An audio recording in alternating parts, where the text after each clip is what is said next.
BNP সরকারের জন্য একটি অশনি সংকেত।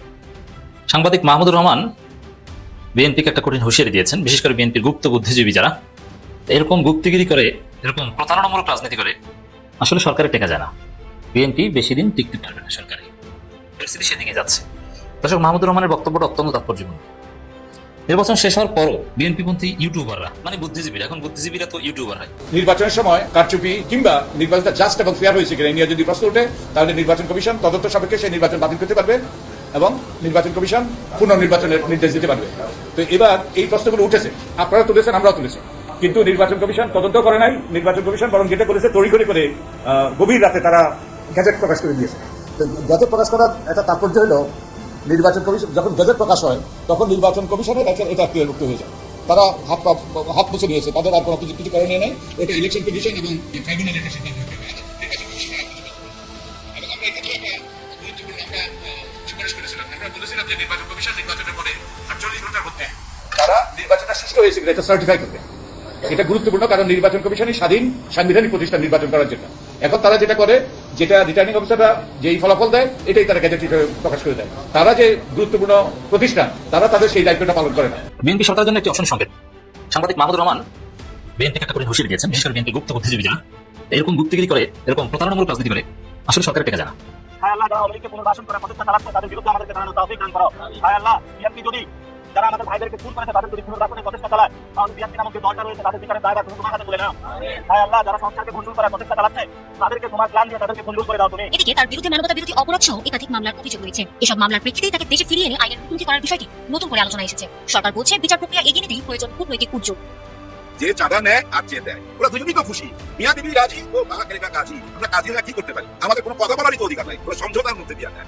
প্রবলেমটা হয়ে যায় কোথায় জানেন? কেউ যদি সমঝোতা করতে না চায়, তখন তাকে 500 টাকার জন্য একটু আগে দেখলাম একজনকে পৃথিবী থেকে বিদায় করে দিছে, কারণ সে সমঝোতা করতে চায় নাই। আওয়ামী লীগের যে পুনর্বাসন, আওয়ামী লীগ যে ফিরে আসছে এবং সেটা বিএনপির সিগন্যালেই হচ্ছে। সারা দেশে বিভিন্ন জায়গায় যে আওয়ামী লীগের অফিস খোলা হচ্ছে, কারণ আপনার বুদ্ধিজীবিতা পত্রিকার কলাম এগুলোকে পড়ে না। যেমন আপনি পত্রিকা একটা কলাম লিখলে ওটা 10,000 লোকও পড়ে না, একদম প্রথম সারি পত্রিকা লিখলে। আর আপনি যদি ওইটা ইউটিউবের ভিডিওতে প্রেজেন্ট করতে পারেন, মিলিয়ন পিপল তাদের কাছে যায় এবং খুব সহজে তারা বুঝতে পারে বা আপনাকে রিয়াক্ট করে বা আপনার কলামের বা আপনার বক্তব্যের প্রভাব করে। এজন্য এখন বিএনপি পন্থী বড় বুদ্ধিজীবী যারা, তারা সবাই ইউটিউবার। এটা সোশ্যাল বর্তমান তথ্য প্রযুক্তির রিয়ালিটি, যে আপনি আপনার বুদ্ধিজীবীতে ইউটিউবে কিংবা ফেসবুকে প্রচার করবেন। এমনকি যেসব পত্রিকার কলাম এখনো আমরা পড়ি, ওটাও ফেসবুক থেকেই পড়ি। দর্শক, নির্বাচন শেষ হওয়ার পরও বিএনপি পন্থী ইউটিউবাররা জুলাই সনদ এবং গণভোট নিয়ে রীতিমতো হাসি তামাশা করছে।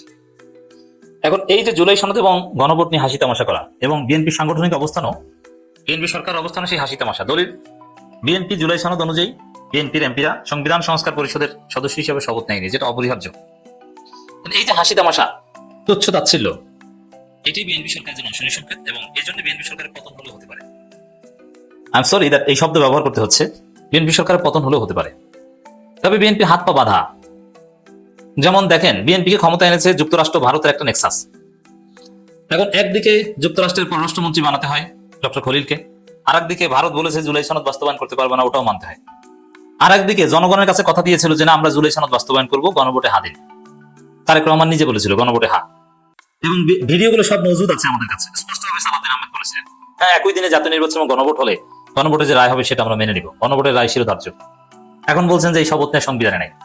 দেখেন, এই সরকারটা যদি জামাত সরকার হতো, এবং বিএনপি যা করেছে, বিএনপি এই 3 দিনে কথা, বিএনপি সরকার শপথ নেওয়ার 3য় দিনে আমি আলোচনা করছি, এই 3 দিনে যা করেছে, এটা যদি জামাত সরকার করতো, এতক্ষণে সরকারের বিদায় ঘন্টা বা পতন ঘন্টা বেজে যেত। ভাগ্য ভালো বিরোধী দলের জামাতের বিরোধী দল হিসেবে অনেকটা দুর্বল এবং ধৈর্য, কার্যকর রোল প্লে করতে পারছে না। এখন এটা হয়তো দীর্ঘমেয়াদী কোনো ভালো দিক থাকতে পারে, কিন্তু আপাতত যা দেখা যাচ্ছে সেটা ধৈর্য বিরোধী দল জামাত। বিএনপি যা করেছে, এক শপথ কাণ্ডে সরকারের পতন ঘন্টা বেজে যেত। কিন্তু জামাত হয়তো বা খুব নিরীহ শান্ত, তারা দেখছে যে না, দেশটা স্থিতিশীল হোক, শান্তিপূর্ণভাবে চলুক। তো দর্শক, এমনকি দেখেন, নির্বাচনের দিন রাতে চাইলে কিন্তু জামাত লক্ষ কোটি লোককে রাজপথে নামিয়ে যেতে পারতো, যে কারচুপি করে ফলাফল পাল্টে দেওয়া হয়েছে, সবাই রাস্তায় নেমে যান। কিসের নির্বাচন? যমুনা ঘেরাও দিয়ে নির্বাচন বাতিল করা থাকে, এনসিপির সাথে ছিল। কারণ জামাত বিএনপির কল্যাণ চায়, দেশে স্থিতিশীলতা চায়, শান্তি চায়। কারণ জামাত এই কাজটা করলে দেশ দীর্ঘদিনের জন্য আবার পিছিয়ে যেত, গণতন্ত্রের উত্তরণের পথে একটা বিরাট বাধা সৃষ্টি হতো। তো দর্শক, এই যে হাসি তামাশা করা গণভোট নিয়ে, তো এটা বিএনপি সরকারের পতন ডেকে আনবে বলে মনে করি। মাহমুদুর রহমান এদিকে ইঙ্গিত করেছেন, সরাসরি অবৈধ আখ্যা দিয়েছে কেউ কেউ যে গণভোট অবৈধ। সুতরাং নব্য বিএনপির মুক্ত বুদ্ধিজীবীরা যে সবাই নাতে সিল দিয়েছে, এটা নিশ্চিতভাবে ধারণা করা যেতে পারে। এখন বিএনপির একাংশ না ভোট দিয়েছে, আবার তারেক রহমান হাবুটের পক্ষে প্রচারণা চালিয়েছে। এখন এসে ওই নায়ের পক্ষে তারেক রহমান, কারণ তারেক রহমানের নেতৃত্বে তো শপথ নেওয়া হয়নি। এখন জটিলতা অনেক তৈরি হয়েছে। জামাতের বিধান, জুলাই সনদের বিধান অনুযায়ী যে কজন সদস্য দরকার, 70 জন দরকার গণপরিষদ কার্যকর হতে, 70 জন হয়ে গেছে, এবং কোরআন হবে 60 জনে, তাও হবে। অতএব জামাত চাইলে কিন্তু একটা প্যারালাল সংবিধান তৈরি করে ফেলতে পারবে সংবিধান সংস্কার পরিষদের সদস্য হিসেবে। কিন্তু এটা ভার্চুয়ালি সম্ভব হলো, রিয়ালিটি বিবেচনায় সম্ভব নয়। কারণ সরকারে বিএনপি, রাষ্ট্রপতি হবে বিএনপি, রাষ্ট্রপতি সিগনেচার না করলে তো হবে না। এর মানে দেশটা কোন দিকে যাচ্ছে যা দেখছেন আপনি, একদম সবকিছু এলোমেলো হয়ে একটা অবস্থা। রাষ্ট্রের ভিতরে রাষ্ট্র, বিদ্রোহ, সিভিল ওয়ার। বিএনপি যদি এই জুলাই সনদ নিয়ে তামাশা করে, কারণ জুলাই সনদ হাজারো শহীদের রক্তের উপর ভিত্তি করে রচিত, সেই জায়গার সাথে যদি প্রতারণা করে বিএনপি সরকার টিকতে পারবে না, থাকতে পারবে না, এটা সম্ভব নয়। তো মাহমুদুর রহমান যেটা স্মরণ করে দিয়েছেন, এটা অত্যন্ত তাৎপর্যপূর্ণ। তো দর্শক, বিএনপি সংবিধান সংস্কার পরিষদের সদস্য হিসেবে শপথ নেয়নি, কারণ যেটা বলেছে এতে বিএনপির ক্ষমতাই বৈধ হয় না। কারণ তারা বলছে সংবিধানে নাই। সংবিধানে কি হাসিনা পালিয়ে যাওয়ার কথা আছে? প্রধান বিচারপতি শিশির মনির একটা আলোচনা চমৎকার ভাবে এগুলো তুলে ধরেছেন একটা টেলিভিশন আলোচনায়। প্রধান বিচারপতি বায়তুল মুকাররমের খতিব সবাই পালিয়ে যাবে, এটা কি আছে? সংবিধানে নাই। গণঅভ্যুত্থান আছে? নাই। ইউনূস সরকার যেভাবে গঠিত হয়েছে ওটা কি আছে? নাই। আপনি আপিল বিভাগের রেফারেন্স দিয়ে গঠিত করেছেন, সেটা বৈধ ধরে নিল, 90 দিনের জন্য বৈধ, 90 দিনের মধ্যে আপনাকে নির্বাচন দিতে হবে, তাও হয়নি। তো কি হয়েছে? আবার অন্তর্বর্তী সরকারের কোনো অস্তিত্বই নেই সংবিধানে। সিএসি শপথ করিয়েছেন, তারও কোনো অস্তিত্ব নাই। তো মোটের উপরে জুলাই সনদকে অস্বীকার করলে বিএনপি সরকারই অবৈধ, নির্বাচন অবৈধ, ইউনূস অবৈধ, সব অবৈধ। এখন এইভাবে উল্টাপাল্টা কাজ করেছে, আসলে সরকারে টিকে থাকা যায়? যায় না। অতএব বিএনপি যে পথে হাঁটছে তাতে তাদের পতন অনিবার্য, বিদায় নেওয়া অনিবার্য। তো আমার কাছে এটা মনে হয় বিএনপি জল ঘোলা করে ঠিকই এক পর্যায়ে সংবিধান সংস্কার পরিষদের সদস্য হিসেবে শপথ নিবে। তার আগে ধানাই ফানাই করে বিরোধী দলকে চাপ দিয়ে বা একটা পরিস্থিতি তৈরি করে ভারতের যে অ্যাসাইনমেন্ট সেটা কিছুটা হলো বাস্তবায়ন করে তারপরে শপথ নিবে। আসলে আওয়ামী লীগের সাথে ভারতের সাথে বিএনপির চুক্তি হয়েছে যে ভারত আমাদের ক্ষমতা এনে দেন, আওয়ামী লীগ আপনারা ভোট দিয়ে আমাদেরকে ক্ষমতা এনে দেন, জুলাই সনদ টনদ আমরা মানি না এবং আপনাদেরকে বৈধতা দেওয়া হবে। সবচেয়ে বড় ডিল কিসের বিনিময় হয়েছে আওয়ামী লীগের সাথে? জুলাই সনদ অস্বীকার করার বিনিময়। কারণ জুলাই সনদ যেভাবে পাশ হয়েছে গণভোটে হায়ের মাধ্যমে, এতে আওয়ামী লীগ আজীবন নিষিদ্ধ হয়ে যায়, সাংবিধানিকভাবে নিষিদ্ধ হয়ে যায়। জামাত নিষিদ্ধ হয়েছিল আইনিভাবে, ওটা যে কোনো সময় বাদ দেওয়া যায়, কিন্তু গণভোটে সাংবিধানিকভাবে কোনো একটা দল নিষিদ্ধ হবে, আরেকটা গণভোট। এই জন্য আওয়ামী লীগের সাথে ডিল হয়েছে যে আমরা জুলাই সনদ বাতিল করে দেবো, ভারতের সাথে ডিল হয়েছে। কিন্তু সরকারে টিকে থাকতে পারবে না জুলাই সনদ কিভাবে অস্বীকার করলে। এই জন্য কিছুদিন পর আওয়ামী লীগ এবং ভারতের সাথে প্রতারণা করে বিএনপি জুলাই সনদ গ্রহণ করতে পারে বা শপথ নিতে পারে। তাতে যেটা হবে, সব জায়গায় প্রতারক হিসেবে আখ্যায়িত হবে। এভাবে প্রতারক চরিত্র নিয়ে আপনি ক্ষমতায় থাকতে পারবেন না। প্রিয় দর্শক, আসসালামু আলাইকুম। একটা খুবই গুরুত্বপূর্ণ ইনফরমেশন আমাদের সামনে এসেছে। আমরা সুজনের যিনি পরিচালক ডক্টর বদিউজ্জামান, তার একটা বক্তব্য শুনছিলাম। নির্বাচন পরবর্তী সময়ে নির্বাচনের যে সমস্ত অনিয়মগুলো হয়েছে এই বিষয়ে আলোকপাত করতে গিয়ে তিনি একটি বক্তব্য দিয়েছেন। তার আগে তো টিআইবি, ট্রান্সপারেন্সি ইন্টারন্যাশনাল বাংলাদেশ, 70টা আসনকে তারা একটা স্যাম্পল হিসেবে ধরে নিয়ে সেখানে 21% জাল ভোট পড়েছে, 46.5% কেন্দ্রে ভোটারদেরকে যেতে বাধা দেওয়া হয়েছে, ইত্যাদি ইত্যাদি অনেক কিছু ঘটনা ঘটেছে। এই বড় অনিয়ম দেখানোর পরে সুজনের পরিচালক বদিউজ্জামান তিনি বলছেন যে বিরোধী দলের পক্ষ থেকে যখন একাধিক জায়গায় নির্বাচন কেন্দ্রগুলোতে ভোট জালিয়াতি, ফল উল্টে দেয়া, এমনকি নির্বাচন শেষ হবার পরে সন্ধ্যা 7টা, 7:30 পর্যন্ত যখন আমরা দেখছি একের পর এক বিভিন্ন জায়গায় জামাত সমর্থিত প্রার্থী এগিয়ে আছেন, তারপরে হঠাৎ করে মিডিয়ায় একটা স্থবিরতা, এরপরেই ফলাফল উল্টে যাওয়া শুরু হলো। সেখানে তিনি একটা উদাহরণ দিয়েছেন এভাবে, ঢাকা 16 আসনের যিনি জামাতের প্রার্থী ছিলেন colonel Abdul Baten army background হওয়ার কারণে তার যে নির্বাচনী বিষয়গুলো ছিল, যে ফলাফলগুলো, ওভারঅল একটা কেন্দ্র বাদে সমস্ত কেন্দ্রগুলোতে তিনি 1000, 1500, 2000 ভোটে এগিয়ে থাকছেন, এরকম খবর আমরা পাচ্ছি। হঠাৎ করে মেইন স্ট্রিমের মিডিয়াগুলোতে দেখলাম যে সেখানে ওইটাকে উল্টিয়ে দিয়ে আমিনুলকে এগিয়ে রাখা হচ্ছে, অর্থাৎ আমিনুল এগিয়ে আছে। এরকম অসংখ্য অনিয়ম, অভিযোগ এবং তার সত্যতা পাওয়া গেছে। তো এরপরে এই অন্তত 30টি আসনে নির্বাচনের ফলাফল পুনঃগণনার জন্য বিরোধী দলের পক্ষ থেকে ইসিকে চিঠি দেওয়া হয়েছিল। ইসি কি করলেন? রাতের অন্ধকারে তড়িঘড়ি করে বিরোধী দলের ওই অভিযোগকে আমলে না নিয়ে তারা গ্যাজেট প্রকাশ করে দিলেন। এটি দেখুন আপনারা বদিউজ্জামানের মুখেই শুনুন। নির্বাচনের সময় কারচুপি কিংবা নির্বাচনটা জাস্ট এবং ফেয়ার হয়েছে কিনা এই নিয়ে যদি প্রশ্ন ওঠে তাহলে নির্বাচন কমিশন তদন্ত সাপেক্ষে সেই নির্বাচন বাতিল করতে পারবে এবং নির্বাচন কমিশন পুনর্নির্বাচনের নির্দেশ দিতে পারবে। তো এবার এই প্রশ্নগুলো উঠেছে, আপনারা তুলেছেন, আমরাও তুলেছি, কিন্তু নির্বাচন কমিশন তদন্ত করে নাই। নির্বাচন কমিশন বরং যেটা করেছে তড়িঘড়ি করে গভীর রাতে তারা গ্যাজেট প্রকাশ করে দিয়েছে। তো গ্যাজেট প্রকাশ করার একটা তাৎপর্য হলো নির্বাচন কমিশন যখন গ্যাজেট প্রকাশ হয় তখন নির্বাচন কমিশনের এটা ক্রিয়ামুক্ত হয়ে যায়। তারা হাত মুছে নিয়েছে, তাদের আর কোনো কিছু করণীয় নেই। ওটা ইলেকশন কমিশন এবং ট্রাইব্যুনাল এটা সিদ্ধান্ত নিতে হবে। আমরা এক্ষেত্রে একটা গুরুত্বপূর্ণ সুপারিশ করেছিলাম। আমরা বলেছিলাম যে নির্বাচন কমিশন নির্বাচনের পরে 48 ঘন্টার মধ্যে তারা নির্বাচনটা সুষ্ঠু হয়েছে কিনা এটা সার্টিফাই করবে। এটা গুরুত্বপূর্ণ, কারণ নির্বাচন কমিশনই স্বাধীন সাংবিধানিক প্রতিষ্ঠান নির্বাচন করার জন্য। এখন তারা যেটা করে, যেটা রিটার্নিং অফিসাররা যেই ফলাফল দেয় এটাই তারা গ্যাজেট হিসেবে প্রকাশ করে দেয়। তারা যে গুরুত্বপূর্ণ প্রতিষ্ঠান তারা তাদের সেই দায়িত্বটা পালন করে না। এখন প্রশ্ন হচ্ছে কেন এরকম হলো, ইসি এরকম সিদ্ধান্ত কেন নিলেন? আসলে এই মিডিয়া, ইসি, এদের প্রত্যেকেরই এ ধরনের একটা বোঝাপড়া ছিল, আগে থেকেই একটা আন্ডারস্ট্যান্ডিং এদের ভিতরে ছিল যে জামাত ইসলামকে ক্ষমতায় আসতে দেওয়া যাবে না, নিজেরা নিজেরা এই করতে হবে। অর্থাৎ এই অর্থে আমরা বলতে পারি যে পূর্ববর্তী ইসি হাবিবুল আওয়াল এবং তার আগে যাদের পরিণতি যেটা হয়েছে, আমার কাছে মনে হয় না যে এই বর্তমান ইসি তার চেয়ে খুব বেশি ভালো কাজ করেছেন। এটি চিন্তা করার মতো কোনো সুযোগ আছে বলে আমাদের কাছে মনে হয় না। যাই হোক, সেই নির্বাচনের পরে, এরকম একটা ত্রুটিপূর্ণ নির্বাচনের পরে, অভিযোগে ভরা একটা নির্বাচনের পরে বিএনপি সরকার গঠন করলেন। আমরা বিএনপিকে এই জায়গায় একটু বলতেই হয় যে এই ধরনের নির্বাচন কোনো দরকার ছিল না, কোনো দরকার ছিল না। 17 বছর মানুষ ভোট দিতে পারে নাই, মানুষের ভোটের আশা আকাঙ্ক্ষার প্রতিফলন ঘটে নাই। আপনারা চাইলেই মানুষের এই আশা আকাঙ্ক্ষা পূরণ করতে পারতেন। এইটার কারণে যেটা হলো, হয়তো ক্ষমতা পেলেন, 5 বছর ক্ষমতার স্বাদ উপভোগ করলেন, কিন্তু কিয়ামত পর্যন্ত এই 2026 সালের নির্বাচন 2008 সালের নির্বাচনের সাথে তুলনীয় হবে। শেখ হাসিনার রাতের ভোটের সাথে তুলনীয় হবে, শেখ হাসিনার আমিডামি ভোটের সাথে তুলনীয় হবে, শেখ হাসিনার বিনা প্রতিদ্বন্দ্বিতার ভোটের সাথে তুলনীয় হবে। তাহলে ওই জায়গাটা থেকে কিন্তু বেরোতে পারলেন না আপনারা, বাংলার জনগণও ওই জায়গা থেকে মুক্তি পেল না। তো যাই হোক, যেভাবেই হোক, বিএনপি সরকার গঠন করেছে, জামাত ইসলামের পক্ষ থেকেও তাদেরকে সহযোগিতার পূর্ণ আশ্বাস দেওয়া হয়েছে। বিরোধী দল হিসেবে জামাত যেটা করতে পারতো, হয়তো বিএনপিকে তারা নাজেহাল করতে পারতো, বিভিন্ন ভাবে তাদেরকে আন্দোলন সংগ্রাম করে এই নির্বাচনে কারচুপির অভিযোগ এনে তারা আরো কিছু করতে পারতো। কিন্তু জামাত ইসলামের পক্ষ থেকে একটি ইতিবাচক অ্যাপ্রোচ করা হয়েছে যে না, আপনারা দেশ চালান, আমরা আপনাদের কাজের সমালোচনা করব। আর তারা অত্যন্ত চমৎকার একটা পদক্ষেপ নিয়েছে, যেটা তারা বিএনপির যে মন্ত্রী গঠিত হয়েছে মন্ত্রী পরিষদ, এই মন্ত্রী পরিষদের সদস্যদের পিছনে তারা একটা ছায়া মন্ত্রী পরিষদ তাদের পিছনে আতশ কাঁচের মতো লাগিয়ে রাখবে। অর্থাৎ এখানে বুদ্ধিমত্তার পরিচয় দেওয়া হয়েছে। মাঠের রাজনীতি থেকে, রাজপথের লড়াই সংগ্রাম থেকে রাজনীতি কিন্তু এখন বুদ্ধিমত্তার দিকে চলে যাচ্ছে। এটি একটা ভালো দিক। মাঠের জ্বালাও পোড়াও এইগুলো বাংলার মানুষ দেখতে দেখতে অতিষ্ঠ হয়ে গেছে। এখন বুদ্ধি দিয়ে, মেধা দিয়ে প্রতিপক্ষকে কিভাবে ঘায়েল করা যায়, তাদেরকে কিভাবে অসার প্রমাণিত করা যায়, তাদেরকে কিভাবে অর্বাচীন প্রমাণ করা যায়, এই কৌশলে আগাচ্ছে জামাত ইসলাম। তো জামাত ইসলাম যখন এই কৌশলে আগাচ্ছে, তখন বিএনপির ভিতর থেকে একটা মহল, যারা খোদ আওয়ামী লীগ থেকে উঠে এসেছে, তারা মূলত বিএনপি নয়, তারা এখনো আওয়ামী লীগ। বিএনপির শ্রদ্ধাবরণে থেকে তারা মূলত গুপ্ত বিএনপি। এরা বিভিন্ন জায়গায় আওয়ামী লীগের অফিস খুলে দিয়েছে, তাদের তালাবদ্ধ অফিসগুলোকে তারা অবমুক্ত করে দিয়েছে। তারা আওয়ামী লীগকে বাংলার রাজনীতিতে আবার পুনর্বাসনের একটা প্রচেষ্টা চালাচ্ছে। অবশ্য এটা এমনি নয়, এটা শুধু যেটা তারা করেছে তা নয়, এখানেও বিরাট একটা ডিলিংস এর ব্যাপার সেবার আছে। একটা ডিলিংস এর মাধ্যমে এই কাজটি করা হচ্ছে।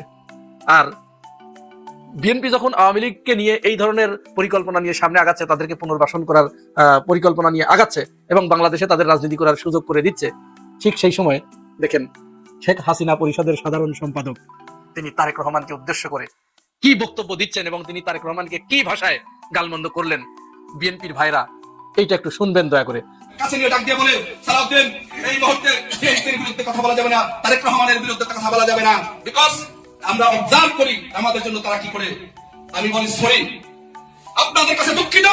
আমার যতদিন পর্যন্ত আমার জীবন থাকবে, যতদিন পর্যন্ত জবান থাকবে, যতক্ষণ পর্যন্ত আমার মুখে একটি কথা আসবে, ততক্ষণ পর্যন্ত বলবো, এই তারেক রহমান 21শে আগস্টের মাস্টারমাইন্ড, এই তারেক রহমান, এই তারেক রহমানের বাবা জিয়া রহমান বাংলাদেশে, এই তারেক রহমানের বাবা জিয়া রহমান বাংলাদেশে জামাতকে প্রতিষ্ঠিত করেছে। তার মা 2001 সাল থেকে এই জামাত শিবিরের কাণ্ডে পতাকা দিয়েছে।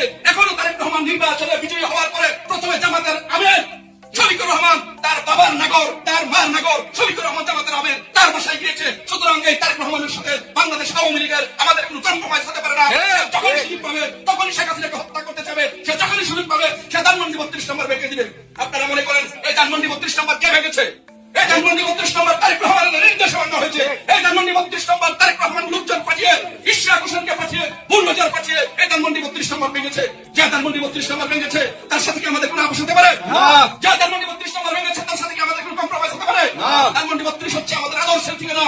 যে আমাদের আদর্শের ঠিকানাকে ভেঙে দিতে পারে তার সাথে আমাদের কোনো কম্প্রোমাইজ হতে পারে না। যে আমাদের নেত্রী শেখ হাসিনাকে 21 আগস্ট গ্রেনেড হামলা করে হত্যা করতে চায় তার সাথে কোনো আপোষ হবে না। তারেক রহমান যেখানে আছে সেখানে আমরা প্রতিবাদ করবো। শুধু বাংলাদেশ নয়, তারেক রহমানকে আরো বলতে চাই, বাংলাদেশে যদি আমাদের আওয়ামী লীগের, ছাত্রলীগের, যুবলীগের একটি নেতা কর্মীকে আহত করা হয়, আপনি পৃথিবীর যাই প্রান্তে যাবেন না কেন, আমরা আপনাকে পৃথিবীর সেই প্রান্তে ইনশাআল্লাহ প্রতিহত করবো।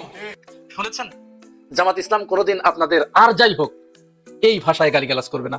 আর অপরদিকে আমরা দেখছি নব্য বিএনপি যারা, এরা জামাতকে নির্মূল করার হুমকি দিচ্ছে, জামাতকে শেষ করে দেবার হুমকি দিচ্ছে। আজও এই যে জগন্নাথ বিশ্ববিদ্যালয়ের যে মেয়েটা, ওই যে শান্তা, যাকে নারায়ণ তাকবীর আল্লাহু আকবার স্লোগান দেওয়ার কারণে ছাত্রদল মাইক কেড়ে নিয়েছিল, শান্তাকে একটা মেয়ে হুমকি দিচ্ছে যে তোদেরকে কচু কাটা করবো। মেহজাবিন নামে একটা মেয়ে, সোনিয়া মেহজাবিন। আমি জানি না এই মেয়ে আসলে এই মেয়ে কিনা, নাকি হিজরা, নাকি গুপ্ত আওয়ামী লীগ, নাকি গুপ্ত বিএনপি। এটা ছাত্রদল বা বিএনপির এটি অবশ্যই যাচাই বাছাই করা উচিত। সে পরিষ্কার করে একটা ফেসবুক পোস্ট দিয়ে সেখানে তার পরিকল্পনার কথা বলছে যে জামাত ইসলামকে যে করেই হোক, প্রয়োজনে আওয়ামী লীগ এখানে এসে রাজনীতি করুক, আমাদের কোনো সমস্যা নাই, বামদের হাতে জামাতকে ছেড়ে দিতে হবে। জামাত আমাদের প্রধান শত্রু, আওয়ামী লীগ থাকুক, বামপন্থী থাকুক, আমাদের কোনো সমস্যা নেই। জামাতকে নির্মূল করতে পারলেই তো আপনারা যা চান সেটাই সফল হয়। ইন দ্য মিন টাইম আপনারা শুনেছেন লন্ডনে আইটিভির সাথে সজীব ওয়াজেদ জয় একটি সাক্ষাৎকার দিয়েছেন। সেই সাক্ষাৎকারেও সজীব ওয়াজেদ জয় তারেক রহমানকে এই নির্বাচনকে স্বীকৃতি দিতে চাচ্ছেন না, কিন্তু তারেক রহমানের সাথে তিনি বসতে রাজি হচ্ছেন। অর্থাৎ তার আগে তারেক রহমান কিন্তু এরকম একটা ইঙ্গিত দিয়েছিল যে শেখ হাসিনার ছেলে মেয়েরা ইচ্ছা করলে রাজনীতি করতে পারে, তো করুক। কিন্তু বিএনপির প্রতি তাদের যে বিদ্বেষ, বিএনপির প্রতি তাদের যে মনোভাব, এই মনোভাবের কি পরিবর্তন আসবে? আপনারা যে বক্তব্য শুনলেন এটি শুনে কি মনে হলো আপনাদের জানাবেন কমেন্টস বক্সে। আর যারা নতুন এসেছেন আমার চ্যানেলে, দয়া করে একটা সাবস্ক্রাইব করে দিন। জাতিসংঘ অপেক্ষা করছে, যদি সেটা শান্তিপূর্ণভাবে হয় আলহামদুলিল্লাহ। আর যদি এই রাজনীতি যে শতরঞ্জি বা রাজনীতি যে খেলাধুলা, সেই খেলাতে 19 বিষয় হেরফের হয়, সর্বনাশ হয়ে যাবে, মারাত্মক সর্বনাশ হয়ে যাবে।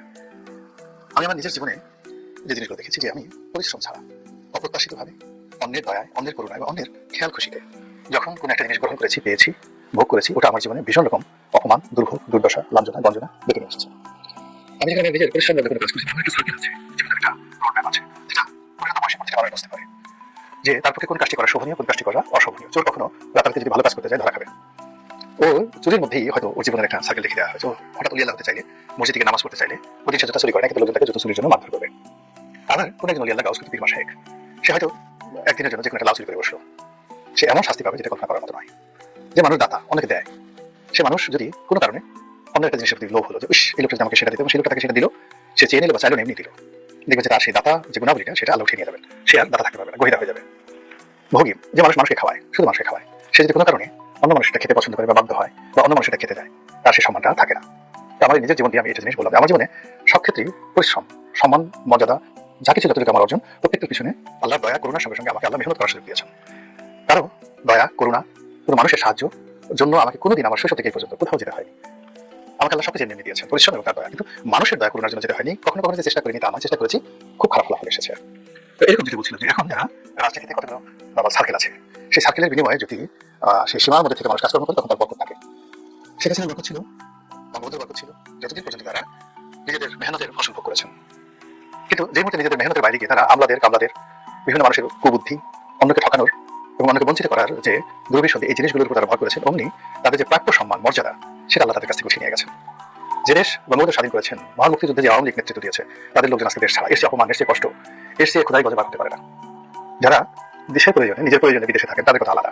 কিন্তু দেশ থেকে যারা পালিয়ে অপমান থেকে বাঁচার জন্য, মামলা মোকদ্দমা থেকে বাঁচার জন্য বিদেশের রাস্তায় রাস্তায় ঘুরে বেড়ান, ওই দেশের শিয়াল কুকুরের চাইতে তাদের যে করুণ দশা অনেক অনেক নিন্দনীয়। তো যেটা বলছিলাম যে এই যে একটা নির্বাচন হয়ে গেল, আমি কিচ্ছু বলবো না, আল্লাহ সাক্ষী। আর যারা এই নির্বাচনের সঙ্গে জড়িত ছিলেন তারা সাক্ষী।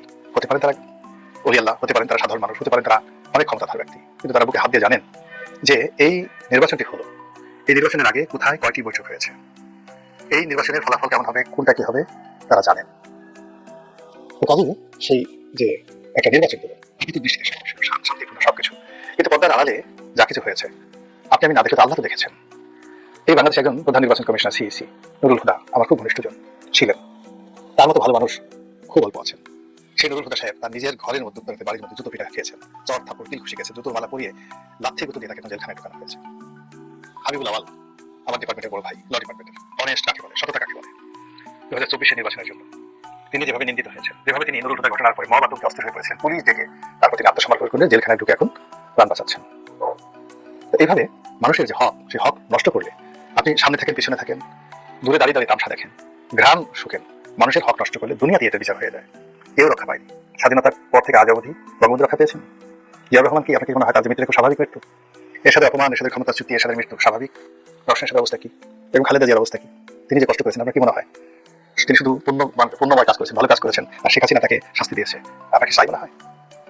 এর মধ্যে কি কোনো প্রকৃতি লীলা খেলেনি? 17 বছর তারেক রহমান দেশের বাইরে কাটিয়ে আসলেন, তিনি যে 17 বছর অপমানজনক একটা জীবনযাপন করেছেন, কিংবা একাগারের সময় তার সঙ্গে যা আচরণ করা হয়েছে, এটা কি আল্লাহর জমিনে এমনি কোনো ঘটনা ঘটে বলেন তো? তাহলে আল্লাহ তাই হবে না যে ঠিক আছে তারেক রহমান সাহেব নির্দোষ ছিলেন, ফুলের মতো পবিত্র ছিলেন, তাকে মিলিটারি নিয়ে মেরেছে, কোমর ভেঙে দিয়েছে, কাজেই আল্লাহ ন্যায় বিচারক নন, আল্লাহ ভুল করেছেন, এই কথা বলার সঙ্গে সঙ্গে ইমান চলে যাবে। আর আপনি যদি এই কথাগুলো বলেন, বিশ্বাস করেন, তখন আপনার প্রশ্ন করা আপনার জন্য ফরজ হয়ে যায় যে আপনি এই যে 17 বছর এত কষ্ট করলেন, আপনি এখান থেকে আবার নিয়ামত পেলেন, কিভাবে করেছেন আল্লাহ কাছে আপনি কিভাবে আত্মসমর্পণ করেছেন যে আল্লাহ আপনাকে ক্ষমা করে দিয়ে আবার নতুন একটি নিয়ামত আপনাকে দান করলেন? এই প্রশ্নটা আপনার জন্য ফরজ। আপনি যদি সেই কৌশল জেনে নেন তারেক রহমান সাহেবের কাছে, তারপর নিজে অনুসরণ করেন নিজের ভুলের জন্য, তখন আপনার আত্মশুদ্ধি হবে। আপনি যদি মনে করেন যে না আমার নেতা ভুল করতে পারেন না, সব ভুল মহিউদ্দিন ফখরুল দিলেন, সব ভুল মাসুদ দিলেন, সব ভুল শেখ হাসিনার, তাহলে আপনি কাফের হয়ে যাবেন। আল্লাহর হুকুম ছাড়া কাছে কথা নড়ে না। তারেক রহমান গেছেন অতীতে, আল্লাহর হুকুমে আবার আসছেন আল্লাহর হুকুমে, এটি আপনাকে বুঝতে হবে। যা বলছিলাম, সামনে রাষ্ট্রপতি নির্বাচন, এই রাষ্ট্রপতি নির্বাচন নিয়ে অনেক খেলা হবে। সেই খেলার আগে বর্তমান রাষ্ট্রপতি কি মেয়াদ পূর্ণ করবেন নাকি চলে যাবেন? দিস ফার্স্ট প্রশ্ন। সম্ভবত তাকে চলে যেতে বলা হবে বা তিনি চলে যাবেন। দ্বিতীয়ত, কে হবে রাষ্ট্রপতি? ডক্টর মোহাম্মদ ইউনূস নাকি বিএনপির কোনো কর্তা ব্যক্তি? এখানে আমি শুধুমাত্র একটা শব্দ স্মরণ করে দিতে চাই, যদি ডক্টর মোহাম্মদ ইউনূসের সঙ্গে বিএনপির কোনো কমিটমেন্ট থাকে বা ছিল, এই কমিটমেন্ট বিএনপিকে রক্ষা করতে হবে। যদি বিএনপি সেটা না করে তাহলে বিএনপির এখান থেকে পতন শুরু হবে। এই জন্য বললাম ভয়ঙ্কর খেলা, বিএনপি যদি কমিটমেন্ট না রাখে। এক, আবার ধরেন ডক্টর মোহাম্মদ ইউনূসের সঙ্গে তার কোনো কমিটমেন্ট ছিল না, তার দলের যে লোকজন রয়েছে তাদের হক নষ্ট করে তারা যদি একটা ভাব দেখানোর জন্য ডক্টর মোহাম্মদ ইউনূসকে রাষ্ট্রপতি করেন, এটা তাদের জন্য একটা ভয়ঙ্কর খেলা হবে। 3 নম্বর হলো যে হানা ভোট, সংবিধান সংশোধন এবং জুলাই সনদ, এগুলোতে যেই বিষয়গুলোতে তারা নোট অফ ডিসেন্ট দিয়েছেন, সেগুলো ছাড়া যেগুলোতে অ্যাগ্রি করেছেন, সেই অ্যাগ্রির বিষয়গুলো তাদেরকে অক্ষরে অক্ষরে পালন করতে হবে। এটা নিয়ে যদি রাজপথ উত্তপ্ত হয়, লক্ষ লক্ষ মানুষ রাস্তায় নেমে আসবে, ইনক্লুডিং আওয়ামী লীগ। এই সুযোগে সামাল দিতে পারবে না তারেক রহমান সাহেব, বলে তাদেরকে কমিটমেন্ট রক্ষা করতে হবে। এখন সেই হানা ভোট নিয়ে, উচ্চ কক্ষ নিয়ে, সংবিধান সংশোধন নিয়ে অনেকেই কথা চলছে, এটা ঠিক হচ্ছে না, কথা তাদের আগে বলা উচিত ছিল। আমি আগে অপশনে কথা বলা ছিল, আমি এটা ধরে ধারণ করছি, তার মধ্যে আগে মেয়েটা হোক না হাঙ্গাটা হয়ে যাক, তারপর দেখা যাবে। এখন ক্ষমতা লাভ করা হয়ে গেছে, এখন তারা যদি অতীতে শেখ হাসিনার মতো তাড়াহুড়ো করে কোর্টের রায় নিয়ে তত্ত্বাবধায়ক সরকারের পদ্ধতিতে বাতিল করে দেওয়ার মতো এইবারও এই জুলাই সনদের সবকিছু তারা বাদ দিয়ে দেন, বিশ্বাস করেন মুহূর্তের মধ্যে বারুদের মতো রাজপথ উত্তপ্ত হয়ে পড়বে। মুহূর্তের মধ্যে রাজপথ, এই যে এখন আমরা ঠাট্টা করছি, এই রাজুতে আয়, হাসনা সার্জিসদেরকে নিয়ে আমরা ঠাট্টা করছি, এখন তাদের কথা মতো রাজুতে কেউ আসছে না। বিশ্বাস করেন বিএনপি যদি তাদের অঙ্গীকার রক্ষা না করে আবার রাজুতে আয়, সবাই রাজুতে চলে আসবে, সবাই রাজুতে চলে আসবে। আমাদের এই দেশ পরিবর্তন হতে খুব দেরি লাগে না। আর যদি বিএনপি তাদের অঙ্গীকার রক্ষা করে অক্ষরে করে সব পালন করেন, তাহলে প্রধানমন্ত্রীর ক্ষমতা কার্টেল হয়ে যাবে, রাষ্ট্রপতি খুবই গুরুত্বপূর্ণ ব্যক্তি হয়ে পড়বে। বিএনপির সাথে যদি ডক্টর ইউনূসকে রাষ্ট্রপতি বানানোর কমিটমেন্ট থাকে আর রাষ্ট্রপতি সেই ক্ষমতা ডক্টর মোহাম্মদ ইউনূসের হাতে থাকে, সেদিন পর্যন্ত তারেক রহমান বিপদ বিপত্তি বলে থাকবেন। আবার যদি কমিটমেন্ট বন্ধ করে তিনি যদি তার নিজের পছন্দের মতো লোকে তার স্ত্রীকে রাষ্ট্রপতি বানান এই জুলাই সনদের অধীনে, তাহলে ওই যে কমিটমেন্ট রক্ষা না করার কারণে ক্ষুধার গজব তার চারিদিকে করতে থাকবে। তাহলে বুঝতে পারেন যে রাষ্ট্রপতি নির্বাচন নিয়ে তারপর জুলাই সনদ পাশ করা নিয়ে কি হতে যাচ্ছে, কি হচ্ছে। আমরা যা কিছু দেখছি এটাই প্রথম এবং শেষ খেলা নয়। তারেক রহমান সাহেব জাতির উদ্দেশ্যে ভাষণ দিচ্ছেন, প্রধানমন্ত্রী হয়েছেন, প্রধানমন্ত্রী তারেক রহমান রাস্তাঘাটে চলাফেরা করছেন সাধারণের মতো। It's not the last scenario. কলকাতায় খুশির বন্যা বয়ে যাচ্ছে। 12 তারিখে রাত্রেও তারা মিষ্টি খাওয়া করছে, অনেক আনন্দ উৎসব করছে। তারা যারা ওইখানে লুকায় আছে তারা মনে করতেছে এই বিজয় তাদের। এই দাবি করার পিছনে অবশ্য যুক্তিও আছে, তাই না? আওয়ামী লীগের ভোটে বিএনপি পাস করছে, এর সবচেয়ে বড় যুক্তিটা হচ্ছে গোপালগঞ্জের দিকে আপনি তাকান, গোপালগঞ্জের 3টা আসনে বিএনপি বিপুল ভোটে পাস করছে। আর গোপালগঞ্জে ওনারা বিএনপিকে কেন ভোট দিবে? ওনারা তো আওয়ামী লীগের, তাই না? একদম সিল মারা ভোট দিছে, নিশ্চয়ই এখান থেকে গ্রিন সিগন্যাল পাইছে, যার জন্য ভোট দিছে, জয়যুক্ত হয়েছে। এবং বিএনপি সব জায়গায় জয়যুক্তের পিছনে আওয়ামী লীগের ভোটের অবদান আছে, যার জন্য ওনারা আনন্দ উৎসব করতেছে, খুব তাড়াতাড়ি বাংলাদেশে আসবে। এর মধ্যে বেশ আমার মনে হয় 20-25টা জেলার মধ্যে অফিস উদ্বোধন হয়ে গেছে, কিছু করার নাই, উদ্বোধন হবে। এখন আপনি বলতে পারেন ভাই এটা তো বেআইনি, এই দল তো নিষিদ্ধ, তাই না? এই দলের কার্যক্রম আপাতত বন্ধ, এটাই তো আইনের বিধানে লেখা আছে। তাহলে আমার প্রশ্ন, এটা আমরা কেন ওই বিএনপিকে দোষ দিব? তাই না? বিএনপিকে তো দোষ দেওয়ার দরকার নাই, আপনি তো দোষ দিলেন আইনের লক্ষ্যে। আইনে যদি নিষেধ থাকে ওই অফিসের তালা খোলা যাবে না, তাহলে আইনই তো এখানে সবচেয়ে আগে পৌঁছাবে, তাই না? এটাই তো খুব সাধারণ অঙ্ক। তাহলে আইনের মধ্যে যা লেখা আছে আইনের লোকটা পালন করতেছে না, কেন করতেছে না? এটা আগেও বলছি, নতুন করে কিছু বলার নাই। সরকারের দিকে তাকায় আছে, তাই না? সরকার যেটা চায়, সরকারের মনোভাব বুঝা ওনারা এখন কাজ কাম করবে। সরকার যেটা চাইবে সেটাই করবে। নিশ্চয়ই ওনারা বুঝা ফেলাইছে সরকার চায় যে অফিসগুলো খুলে যাক, চুপে যাবে না, ওপেন খুলে যাক। সরকার চায়, যার জন্য আইনের কোনো বাধা নাই, আইনে নিষেধ থাকলেও ওনারা যাবে না। এটাই সাধারণ অঙ্ক, এটা একটা সমঝোতার ব্যাপার। আইনের সাথে সরকারের একটা সমঝোতা নিয়ে অনেক ডালদপ্প হচ্ছে চারিদিকে। কারণ ওই যে আমাদের একজন নতুন মন্ত্রী, আসলে এইসব মন্ত্রীদের আবার চেহারা মুখস্থ করা, নাম মুখস্থ করা, এটা কিন্তু দায়িত্ব। যেহেতু আমি রাজনীতি নিয়ে কথা বলি, তবে ওনার চেহারাটা মুখস্থ হয়ে গেছে। ওনার নাম রবিউল আলম রবি, তার নাম রবি। উনি সবচেয়ে আগে পরিচিত হয়েছে সবাই সঙ্গে। ওনার চেহারাটা এখন না জনগণের কাছে মুখস্থ।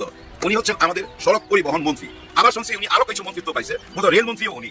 রেলমন্ত্রীর কথাটা বলে শেষ করি। কলকাতা থেকে এক দাদাই ফোন করছে, উনি আমার জন্য ওই চোখের ড্রপ পাঠাইতো একটা টাইমে, আর 1.5 বছর যোগাযোগ নাই। হঠাৎ ফোন করছে যে দাদা খুশির খবর তো। আমি কি খুশির খবর? আপনার চোখের ড্রপটা পাঠাতে পারবো। আমি কিভাবে? কেউ আসতেছে ঢাকায়? না, ট্রেন চালু হচ্ছে তো, সরকার ঘোষণা দিয়েছে আগামী 15 দিনের মধ্যে একটা ব্যবস্থা হয়ে যাবে, মানে ঢাকা টু কলকাতায় ট্রেন চলাচল করবে। ওই রবিউল আলম রবি, মানে এই মন্ত্রী এই ঘোষণাটা দিছে, যেটুকু শুনলাম তার মুখে, সত্য মিথ্যা জানি না। আসলে ট্রেন চলাচল হয়ে গেলে তো বিরাট আনন্দের ব্যাপার, তাই না? ওইখানের হোটেলগুলো আবার চালু হয়ে যাবে, নিউ মার্কেটের কেনা বেচা আবার শুরু হয়ে যাবে, হাসপাতালের ব্যবসাগুলো জমজমাট হয়ে উঠবে। গত 18 মাসে অনেক লস দিছে, তাদের অনেক ব্যথা বুকের মধ্যে জমে আছে, সব ব্যথা বুঝা দেবো ভাই, কোনো চিন্তা করেন না। নতুন সরকার আছে, কোনো অসুবিধা নাই। ভাই হিন্দু মুসলিম ভাই, ভারত বাংলাদেশ ভাই, পার্শ্ববর্তী দেশ ছাড়া কি চলা যায় না। সমঝোতা করে চলতে হবে, সমঝোতা করে দেশ চালাইতে হবে, এই সমঝোতার ভিতর দিয়েই যাইতে হবে। দেখেন না, সমঝোতার মধ্য দিয়া ওই যে চাঁদাবাজি হয়, ওনাকে প্রশ্ন করছিল, সড়ক পরিবহন মন্ত্রীকে প্রশ্ন করা হয়েছিল চাঁদাবাজির ব্যাপারে। উনি খুব সুন্দর ব্যাখ্যা দিচ্ছে ভাই। ওনার ব্যাখ্যা শুনে আপনার মনে হবে হায় কেন আমরা চাঁদাবাজির পিছনে কথা বলি? চাঁদাবাজি নিয়ে কোনো কথা বলার তো কোনো অধিকারই নাই। এটা একটা সমঝোতার ব্যাপার, যে চাঁদা নেয় আর যে দেয় ওরা দুজনই তো খুশি। মিয়া বিবি রাজি তো কাহা কেরেগা কাজী। আমরা কাজী হয়ে কি করতে পারি? আমাদের কোনো কথা বলারই তো অধিকার নাই, কোনো সমঝোতার মধ্যে দিয়ে নেয়। কিন্তু প্রবলেমটা হয়ে যায় কোথায় জানেন? কেউ যদি সমঝোতা করতে না চায়, তখন তাকে 500 টাকার জন্য একটু আগে দেখলাম একজনকে পৃথিবী থেকে বিদায় করে দিছে, কারণ সে সমঝোতা করতে চায় নাই। 500 টাকা তার কাছে নাই, দিতে পারে নাই, মাইরা দিছে। এখানে সমঝোতাটা হইল না, বুঝছেন? যাই হোক, উনি সুন্দরভাবে ব্যাখ্যা দিছে যে এই যে চাঁদাবাজির পিছনে সরকারি দলও জড়িত আছে, বড় বড় দলের কথা বলছে, অস্বীকার যায় নাই কিছু। মানে উনি যেটা বুঝাইতে চাইছে, পরিবহন শ্রমিকরা এই চাঁদাটা তোলে তাদের ভবিষ্যতের জন্য, কারো অসুখ বিসুখ হলে চিকিৎসার টাকা লাগলে ওইখান থেকে নিবে। আসলে এটা নেওয়া হয় কিনা উনি জানে না, ওটা উনি তদন্ত করে দেখবে, মানে চাঁদার টাকাটা ঠিক মতো বন্টন হয় কিনা, কাজে লাগে কিনা ওটা দেখবে, এবং এটা বন্ধ হওয়া উচিত এটা উনি মনে করে। কিন্তু বন্ধ করবে কিনা জোর দিয়া কিছু বলে নাই, বরঞ্চ ওনার টোটাল কথাতে বোঝা গেছে মাইনা নেন ভাই, ওরা সমঝোতার মধ্যে দিয়ে কিছু করতেছে। দেখেন না, অনেক হোটেলের মধ্যে যায়, অনেক সময় পুলিশ রেড দেয়, ছেলে মেয়েদেরকে ধরে। ওইটা তো ভাই সমঝোতার মধ্যে দেওয়া যায়, ওইটা কি ধরা ঠিক হবে এখন? নিশ্চয়ই না, কারণ সমঝোতার ব্যাপার তো। ওই ছেলেটি আর ওই মেয়েটি সমঝোতার মধ্যে দিয়ে দরজাটা বন্ধ করছে, ওইখানে গিয়ে দরজা নক করবেন কেন, ডিস্টার্ব করবেন কেন? তার মানে ব্যবসা বাণিজ্য চাঙ্গা করে দিল, চাঁদাবাজিকে একরকম জায়গা করে দিছে। কিন্তু ভাই ওই ফেসবুকে গেলে সবাই কান্নাকাটি দেখলে, চিৎকার দেখলে, যারা সন্তান হারায় শুধু এই 500 টাকার জন্য, তাদের চিৎকার দেখলে, তাদের কান্না দেখলে না বুকে আসা লাগে। তখন মনে হয় কিছু কথা বলি, আমার এই কথাগুলো ওনাদের কানে না পৌঁছা, কিন্তু আপনারা তো দেখতেছেন, আপনারা তো শুনতেছেন, আপনাদের চিন্তার খোরাক তো যোগাইতেছে যে আমাদের ভবিষ্যৎ কি। হ্যাঁ ভাই, ভবিষ্যৎ ওই আগের মতোই, ভবিষ্যৎ আগের মতোই, কোনো উপায় নাই। কারণ কি জানেন, জুলাই সনদপত্রটা মেনে নেবে না, এটা কিন্তু আমরা বুঝতে পারি নাই। ভোটে পাশ করে চলে গেল, বিরোধী দলের সবাই বাসায় চলে গেল, ওখানে দেখলাম সবকিছু সুন্দর, মনে হচ্ছিল ভাই সবকিছু ঠিক আছে। কিন্তু যখনই শপথ নিতে গেল, তখনই দেখলাম যে না, ওনারা এটা শপথ নিবে না, সহজে আর নিচ্ছেও না। এটা মাথায় রাখেন, কারণ কি জানেন, এখন ওনারা বহু রকম যুক্তি আইনা দাঁড় করাবে, আইনের ফাঁক ফোকর খুঁজে বাই করবে। অলরেডি উচ্চ আদালতে রিট হয়ে গেছে, হয়তো আরো 2-3টা রিট হবে, শিশিরমণিরা হয়তো যায় এটা প্রতিবাদ করবে, কিন্তু কতটুকু কি করতে পারবে সন্দেহ আছে। দল যেই আসুক ভাই, ক্ষমতায় যেই আসুক, কিন্তু ওই যে আইন কানুন প্রশাসন যদি ঠিক না হয়, কিচ্ছু হবে না। এই আইন কানুন প্রশাসনের দিকে আপনি তাকায় দেখেন, কিচ্ছু ঠিক নাই। যদি ঠিক থাকতো তাহলে তো আইন মাইনাই চলতো। কে কোথায় বেআইনি কাজ করতেছে, কোথায় অবৈধ অফিস উদ্বোধন হইতেছে, ওখানে তো পুলিশকে ডাইকা নেওয়ার দরকার নাই, পুলিশ তো দেখতেছে। আমরা সাধারণ জনগণ দেখতেছি ফেসবুকে, ওনারা দেখতেছে না, কিন্তু ওইভাবে তো কাজ করতেছে না। ঠিক দেখেন আপনি আদালতের দিকে তাকান, আদালত কি দেখে নাই 5ই আগস্টে কি হয়েছিল, জুলাই গণ অভ্যুত্থানে কি হয়েছিল, কত রক্ত ঝরছিল দেখে নাই? ওখানে যখন রিট করতে যায় তারা কেন চুপ থাকে? আইন যতই টাইট করেন না কেন, ফাঁক ফোকর খুঁজে বাইক করে নিবে। কারণ কি জানেন, ওই যে সমঝোতা, সবাই সমঝোতা করে চলতেছে। এই যে এখন অফিস আদালতে দেখবেন ঘুষ খাওয়া কিন্তু আগেও ছিল, এখনো থাকবে, বরঞ্চ এখন বাইরে যাবে, কারণ একটা সমঝোতা করে নিবে। চলেন আমি আর আপনি সমঝোতা করে টেবিলে বসে যাই, কাজ হয়ে যাবে, কোনো অসুবিধা নাই।